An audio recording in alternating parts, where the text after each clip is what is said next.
Hey guys, it's Will. It's Hong Kong Cinema Appreciation Society. Welcome back to the channel. Welcome back to the laundry room. Frank Chang joked in my last laundry room video that I had been sponsored by Lego. It's even worse now. I got Lego stuff on both sides of me. So what are we here to talk about today? It's Battle Creek Brawl, Hell to the Yes. This is the 88 Films Mega Fancy Stupendous Edition. I'm going to be showing off the physical release here. I'm going to give you my impressions upon revisiting this film. I'm going to tell you what the bonus material is on here and all that fun stuff that I usually do. If you are new to the channel, welcome. Thank you for finding us. I hope you dig this video. I hope you like Jackie Chan. I hope you like Blu-rays, boutique labels, and all that fun stuff that we're talking about. If you are not subscribed and you could subscribe, it would be a huge help. Thank you so much. And then shout out to our patrons. I bought this with Patreon money. So this video would not exist if we did not have a Patreon. So go over there and check that out. I try to do exclusive content every single week. I did miss last week because I've just been really busy with work. I'm actually feeling a little bit under the weather today, but I'm going to persevere and we're going to get through this video and it's going to be really fun. But I've just been really busy. I started a new job recently and it's been a lot busier than my previous job. And I'm also, doing if you watch this channel, you'll know I have a novel coming out next year, hopefully, if I ever finish it. So I'm like working on my proposal for the second draft of that. And it's just been like lots of stuff happening in my personal life. It's just been really busy. So I've been trying to keep up with the channel, keep up with the Patreon. I do lots of exclusive reviews over there, really fun stuff. This year alone, I've reviewed like Aces Go Places. As a Patreon exclusive, I did Carry On Pickpocket, the amazing Sammo Hung film from 1982. I did Project A and Project A2, which I revisited this year, so I did reviews of those. Full reviews, like 20 minutes with the clips and everything, so go check that out if you're so inclined.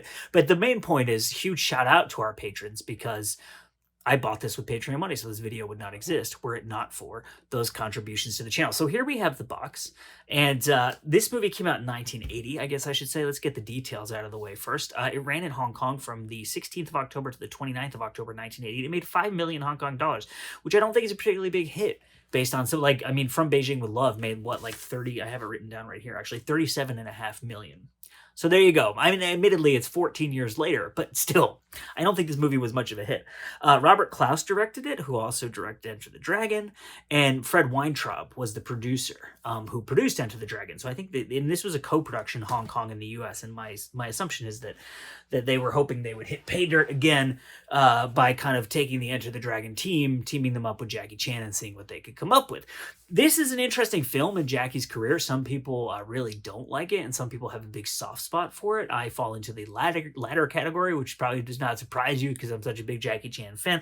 But I want to show off the release a little bit, and then Jackie Chan, Mako, Christine DeBelle, and Jose Ferrer are among the cast here. And so let me just show you what you get here. So you get the box, and then this thing peels off. I haven't peeled it off yet, but if you want just like the unadulterated artwork, which is, by the way, the GOAT Kung Fu Bob.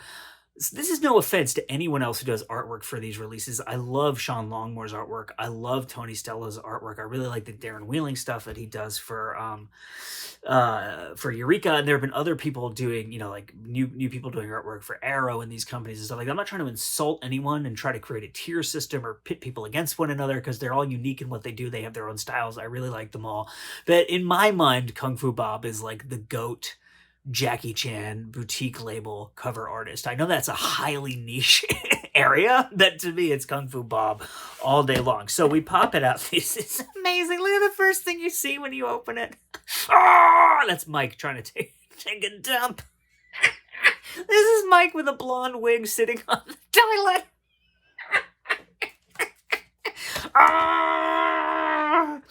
Oh, if you knew Mike, you would know how true it is. Hey, listen to our podcast. Mike and I have a podcast. It's called Movie of the Week. The link is in the description of the video, where we go back and forth just picking movies every week for each other to watch, and then we talk about them. We do a little bit of research. We do a little bit of reading. We discuss the films, the context on it. I love this red. This is so red. I love it. So you get a poster, and then you get the booklet. Speaking of that red, hell yeah. And this is a chunky booklet. This is, let's see how many pages we got here. 70 some odd pages, 80 pages, something like that. So we get the Japanese right there. Yeah, okay. The roller skating scene in this movie, dude, we have to talk about it. Let's talk about it now while I show this off to you, okay? The roller skate, this movie takes place in like the Prohibition era, Chicago, 1930s. And all these people go to an abandoned warehouse for like a roller derby match where everyone is dressed like it's 1980. It's like there's like these gangsters in like prohibition suits watching a 1980 roller derby. It's like a time machine scene. You can see that I derive tremendous joy from this movie, and I feel like people who hate this now, like, I am really try really hard not to judge anyone's taste, because I believe very strongly that there's no such thing as supremacy of taste, and if you like something, you like it, and that's that, and there's no one should be mean to you about it. People shouldn't get into fights about stuff. People shouldn't ridicule one another. They should respect that everyone just has different taste, and we like different things, and that's what makes the world a great place, and etc., etc. But I do kind of feel like people who really dislike this movie don't like having fun. Like, I don't know. I just have a hard time, like, if you're a martial arts purist, I get it. The great deficiency of this film, from my perspective, the thing that I think everyone would agree on, even people who really, really like this movie. And again, like, I've seen this movie, I think, probably 5 times at this point, and I've never been bored by it. I've never had like a viewing of it where I'm like, I'm gonna turn this one off. Like, I've always enjoyed this movie, and after the first couple times I saw it, I was honestly kind of surprised to learn that a lot of people like really, like, people like vehemently don't like this movie. The great deficiency of the film that I think we can all agree on is that the opponents who Jackie fights are just not up to par. They should not be fighting Jackie Chan, right?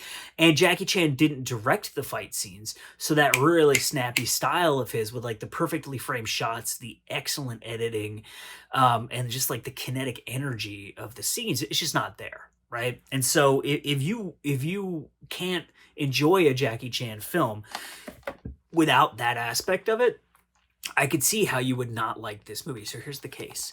But I actually think that there's some really fantastic physical comedy in this movie, some great acrobatics. I think it's a good physical showcase for Jackie. And I think that, I'm going to show you the reversible artwork here. I think that there's one scene in particular, or I guess there's actually 2 scenes in particular in this movie. I actually really like that artwork. There's 2 scenes that really stand out to me as being like really good showcases for Jackie in that era in terms of his physical ability. One of the scenes, which you'll be familiar with if you've seen the film, is a little like postcard, lobby card types, is actually that scene. Well, let's talk about this scene. I was going to talk about the other scene that I thought, but there's this really great scene in an alleyway, and these gangster guys come to fight with Jackie, and or like his dad, his brother. The setup is that Jackie's family runs a restaurant, and they're being like extorted by the mafia basically, and they don't want to pay, and the mafia dudes come to like teach them a lesson type of thing, and Jackie goes out to confront them, and his dad doesn't want him to fight. He's like, don't fight, don't fight. So Jackie is like beating them up without fighting them, and it's like this classic Jackie, like Buster Keaton style physical comedy scene. It's done in like a single shot from kind of like the distance, so it's not as effective as it may have been had Jackie directed it. But I think that at that point in his career, it's a really phenomenal physical comedy scene. And like, you know, if you watch Fearless Hyena, and then obviously there was, you know, Drunken Master and Snake and Eagle Shadow before that, but those were more like emphasis on martial arts fighting. And in Fearless Hyena, he starts a little bit to develop the physical comedy style. And then, you know, that develops further in Young Master, Dragon Lord in 1980, 1982. And then, you know, it really comes to the forefront in a lot of his stuff in the mid to late 80s. 1980 is really early in Jackie's career specifically for that style of comedy. And that's a really excellent scene that really shows off his comedic ingenuity and spark, if you want to call it that. I also think that this movie. Let me talk about the other scene that I think is really great. It's the opening scene where we see Jackie. So if you're familiar with the film, the first time you see Jackie, he's up on this bridge. It's kind of like a railroad type of bridge with it's. I mean, it's a car bridge, but it's like over railroads, and it has like the metal trestle things that like come up over the bridge, and he's doing like acrobatics on this bridge, and he's like climbing up of it, and he's jumping like from these little like these metal are they trestles? I don't know the exact word for them, but jumping from one to the other, and it's really great little acrobatic scene.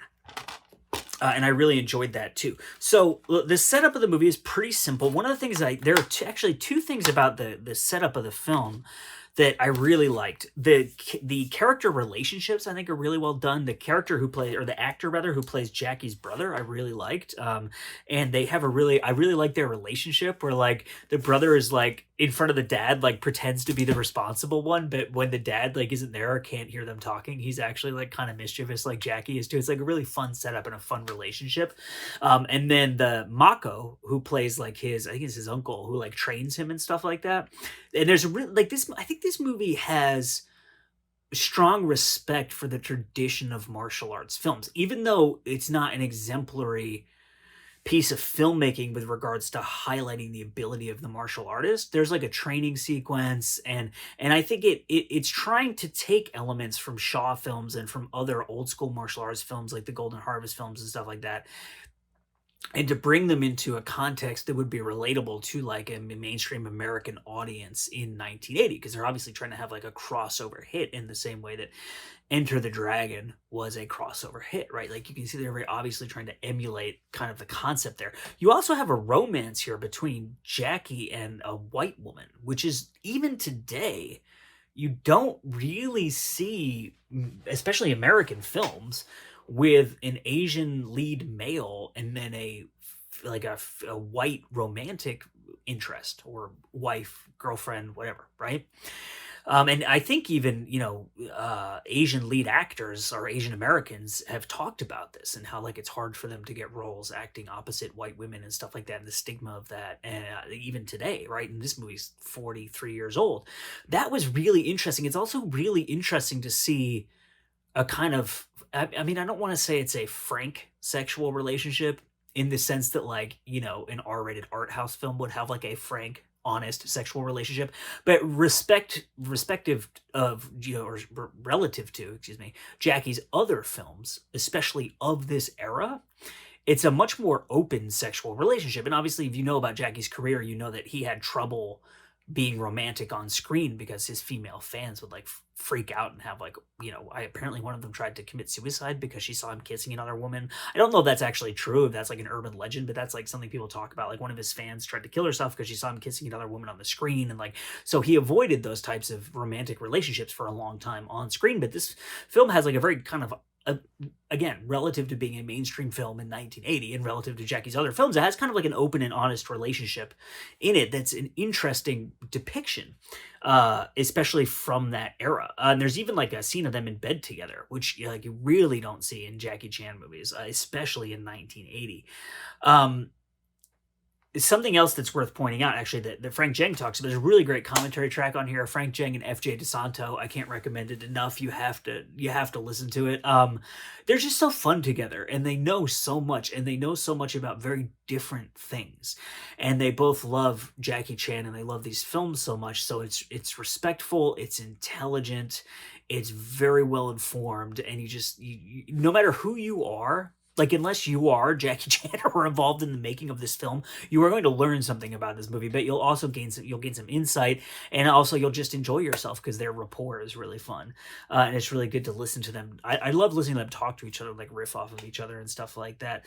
There was something else I wanted to mention about the film. Oh, I should tell you the bonus stuff on here. So there's a David West appreciation of the film where he's I think a film critic and an author, and it's 14 minutes long, and he talks about the history of the film and kind of analyzes some of the subject matter and stuff like that. There's a Raymond Chow interview on here that is 22 minutes long that is freaking awesome if you are a Shaw Brothers fan, because he talks a lot about his days at Shaw Brothers, and there's all these really rare photos of him at Shaw Brothers like interspersed throughout the interview. It is really, really cool. There's photos and memorabilia, just kind of like a slideshow that's about 4 minutes long. There's a short Jackie Chan interview. It's just a couple minutes. There's trailers. And then there's a Ricky Baker like appreciation of the film. It's 19 minutes long. If I understood what Ricky Baker is talking about in that video, he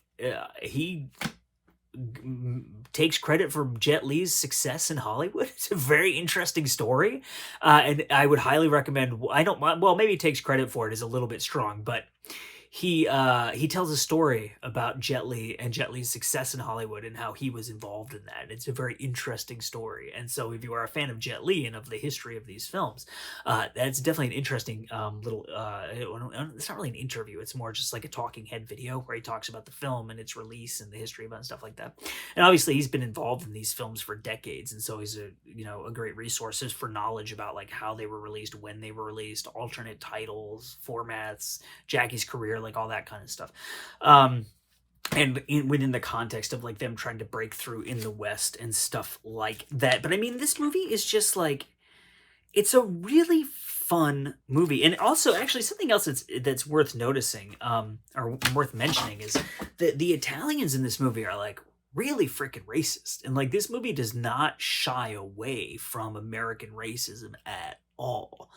And not all of the characters are racist, but there are certain Italian characters, like the Italian American guys in this movie, who are like really racist, and it's interesting. Like it's in. I mean, I don't want to get into the weeds of this topic, but we live in a climate today where, people don't want to depict that kind of stuff in movies in an honest way, right? And I understand that, and I get the cultural climate that we live in, and I think it's a debate for a different day.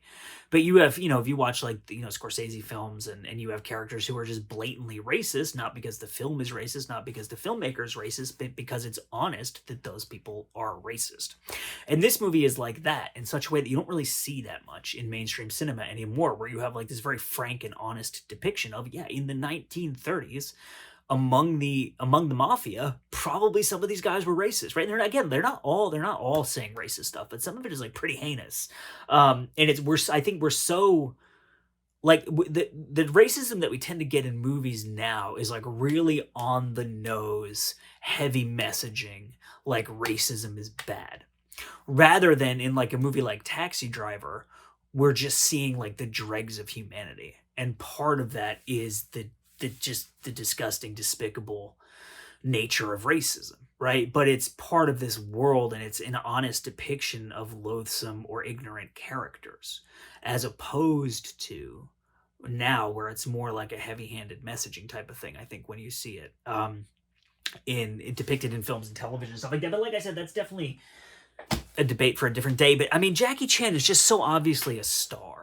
And you watch this movie and you're like, you just know he's a freaking movie star. Like he just shines in this film. It's so effortless. He's so cool. He's so funny. And it's just, the bottom line for me is this is just a really enjoyable film. It's got this mega deluxe box edition. Some people are upset that this is, because 88 has already released this movie, and from what I understand, there were some issues with the remaster, and that's why they decided to do a reissue of it with this deluxe box release. And some people are like, well, Operation Condor is a better and much more classic film, which they've already released, and why can't we have... And I love Operation Condor. I'm not going to argue with that being like a classic and great film. That was the second Jackie Chan film I ever saw. And I get it. I do understand it. But at the same time, I'm happy that we have this. So I'm trying to focus on, instead of being upset about what we don't have, I'm just trying to be happy about what we do have. So my name is Will. You are watching Hong Kong Cinema Appreciation Society. Thank you so much for watching, and we'll see you next time.